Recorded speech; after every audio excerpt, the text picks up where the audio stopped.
நான் அண்ணா அறிவாலயத்திலே அதைத்தான் சொன்னேன். திராவிட முன்னேற்ற கழகத்தில் உழைப்பவர்களுக்கு எந்நாளும் அங்கீகாரம் உண்டு என்பதனுடைய ஒரு அடையாளமாகவே இதை ஏற்றுக்கொள்கிறோம். இங்கே நிற்கிற அமைச்சராக இருக்கலாம், நானாக இருக்கலாம், உழைப்பால் உயர்ந்தவர்கள்.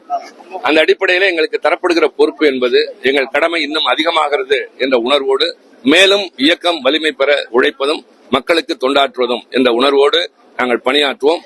அதனுடைய வெளிப்பாடுதான் இன்றைய பொதுக்கூட்டம். நான் அண்ணா அறிவாலயத்திலே அதைத்தான் சொன்னேன்.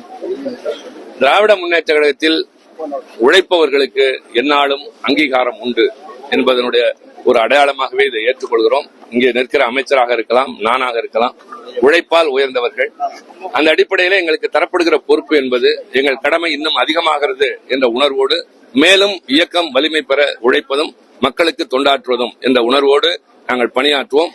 அதனுடைய வெளிப்பாடுதான் இன்றைய பொதுக்கூட்டம். பிளே ஸ்டோர் மற்றும் ஆப் ஸ்டோரில் இருந்து பாலிமர் செயலியை QR கோடு மூலம் பதிவிறக்கம் செய்யுங்கள்.